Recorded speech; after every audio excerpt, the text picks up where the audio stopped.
আসসালামু আলাইকুম। আজকে আমাদের শ্বসন ও শ্বাসক্রিয়া চ্যাপ্টারের এপিসোড নাম্বার 4 শ্বাস প্রশ্বাস কার্যক্রম। তো আমরা সরাসরি পড়াশোনাতে চলে যাই। বিসমিল্লাহির রহমানির রহিম। শ্বাস প্রশ্বাস কার্যক্রমের এর আগে আমরা একটু বুঝে নিই শ্বাস প্রশ্বাস জিনিসটা কি। অর্থাৎ আমরা পরিবেশ থেকে যে অক্সিজেন গ্রহণ করি, পরিবেশ থেকে পাই হচ্ছে অক্সিজেন থেকে অক্সিজেন গ্রহণ করার পর আর আমরা যেই রিলিজ করি, অর্থাৎ আমাদের বডি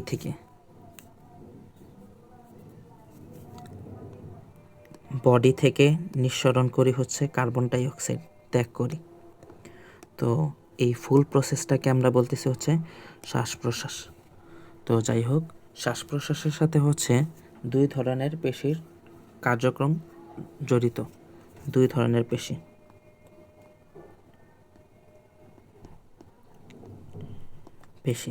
তো কোনটা কোনটা?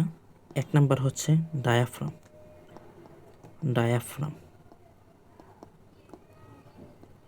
ডায়াফ্রাম কোনটা? এই ছবিতে আমরা দেখতে পাচ্ছি এই অংশটা। এই যে যদি আমি রেড মার্কিং করে দিই, একটু হাইলাইট করে দিই হলুদ কালার, এটাকে আমরা বলতেছি হচ্ছে ডায়াফ্রাম। তো ডায়াফ্রামের কাজ কি? ডায়াফ্রাম আমাদের বক্ষ গহ্বর এবং উদর গহ্বরের মধ্যে পার্থক্য করে। বক্ষ গহ্বর এবং উদর গহ্বরের মধ্যে পার্থক্য করে। এটা যদি উদর গহ্বর হয়, উদর গহ্বর, আর উপরে হচ্ছে বক্ষ গহ্বর, এটার মধ্যে এই পার্থক্য করে হচ্ছে এই ডায়াফ্রাম। আর আরেক ধরনের পেশি হচ্ছে আমাদের শ্বাস প্রশ্বাস কার্যক্রমের সাথে জড়িত, সেটা হচ্ছে ইন্টারকোস্টাল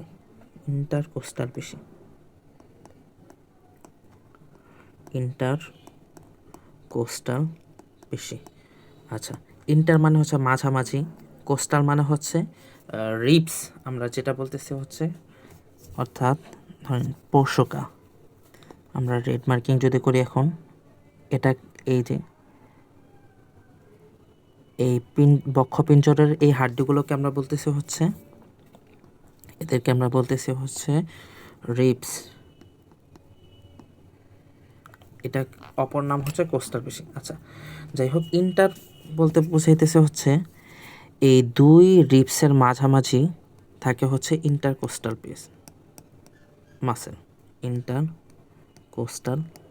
মাসেল। তো যাই হোক, এই দুই ধরনের পেশি কিভাবে জড়িত থাকে এটা আমরা একটু দেখি। তো প্রশ্বাস আর নিঃশ্বাসেরই তো ব্যাপার। তো আমরা যদি প্রশ্বাস জিনিসটা কি? প্রশ্বাসটা হচ্ছে শ্বাস গ্রহণ, আর নিঃশ্বাস হচ্ছে শ্বাস ত্যাগ। যেমন অনেক সময় বলা হয় না যে অমুক ব্যক্তি চৌধুরী সাহেব শেষ নিঃশ্বাস ত্যাগ করেছেন। তো এই প্রসেসটা একটু দেখি। প্রশ্বাসের ক্ষেত্রে কি হবে? তখন ডায়াফ্রামটা, আমরা যদি শুধু প্রশ্বাসটা পড়বে এখন, আর এটা হচ্ছে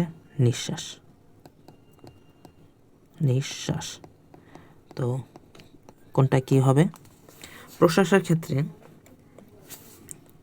কোনটা দেখার ধর্তব্য বিষয়, এগুলো একটু দেখি। প্রথম হচ্ছে ডায়াফ্রাম, এরপর হচ্ছে ইন্টারকোস্টাল পেশি। তো সংক্ষেপে লিখলাম। তো ডায়াফ্রামের ক্ষেত্রে হবে কি, প্রশ্বাসের ক্ষেত্রে ডায়াফ্রামটা দেখা যাইতেছে নিচে নামতেছে, এটা হচ্ছে প্রশ্বাস, তাই না? দেখতেছি ডায়াফ্রামটা নিচে নামতেছে। তো ডায়াফ্রামটা নিচে নামার কারণে কি হবে? বক্ষ গহ্বরের যে অনুদৈর্ঘ্য ব্যাসটা আছে ওইটা কি বেড়ে যাবে। ডায়াফ্রামটা নিচে নেমে আসবে। নিচে নেমে আসার কারণে এই বক্ষ গহ্বরের যে অনুদৈর্ঘ্য ব্যাসটা আছে এটা কি বেড়ে যাইতেছে। তো আবার অন্যদিকে ইন্টারকোস্টাল মাসেলটা, এটা হবে কি, এটা হবে হচ্ছে এরকম উপরে উঠে যাচ্ছে। উপরে উত্তোলিত হয়। তো উপরে উত্তোলিত হওয়ার কারণে দেখা যাবে এটার অনুপস্থ যেই ব্যাসটা আছে, অনুপস্থ এটাও বেড়ে যাইতেছে, ব্যাস বেড়ে যাচ্ছে। তো সর্বোপরি দেখা যাইতেছে এর দিকে অনুদৈর্ঘ্য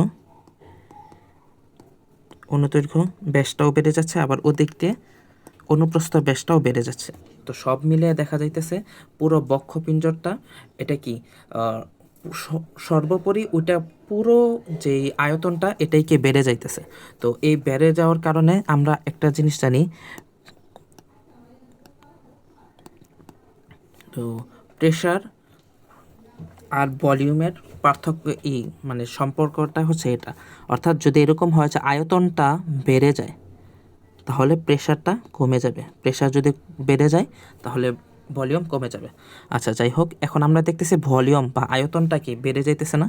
তো আয়তন বেড়ে গেলে তখন দেখা যাইতেছে প্রেশারটা কমে আসতেছে। তো প্রেশার কমলে কি বাইরের ভিতরের প্রেশারটা কম, বাইরের পরিবেশের যে প্রেশারটা এটা কি বেশি, তখন দেখা যাইতেছে যে আমাদের যে বাইরের আমরা যে অক্সিজেন এটা আমাদের বডিতে ঢুকতেছে। তো ইন্টারকোস্টাল এটা হচ্ছে উপরে উত্তোলিত হয়, তো আমরা দেখলাম যেটা উপরে উত্তোলিত হচ্ছে।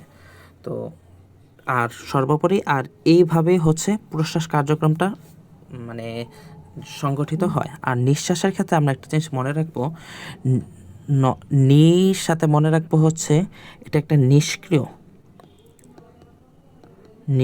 প্রসেস। আচ্ছা নিষ্ক্রিয় প্রসেসটা কি? এটা হচ্ছে অর্থাৎ প্রশ্বাস যখন শেষ হবে তখনই নিঃশ্বাসটা হবে। আচ্ছা নিঃশ্বাসের ক্ষেত্রে ডায়াফ্রামটা উপরে উঠে যাবে, এটা তো আমরা বুঝতেই পারতেছি। আর ইন্টারকোস্টাল পেশিগুলো নিচে নেমে আসবে। এর ফলে কি হবে যে ভলিউমটা এটা দেখা যাইতেছে বেড়ে যাইতেছে, আর প্রেশারটা ভলিউমটা কমে যাইতেছে। তো দেখা যাইতেছে প্রেশারটা ভিতরের ইনার প্রেশারটা বেড়ে যেতেছে। তখন দেখা যাবে যে ভিতর থেকে যেই বায়ু বা আমাদের যে কার্বন ডাই অক্সাইড এটা বাইরে চলে যাবে। তো যাই হোক, এটা একটা ছন্দময় প্রক্রিয়া। তো আর আমাদের একটা জিনিস মনে রাখতে হবে, আমাদের যে একজন সুস্থ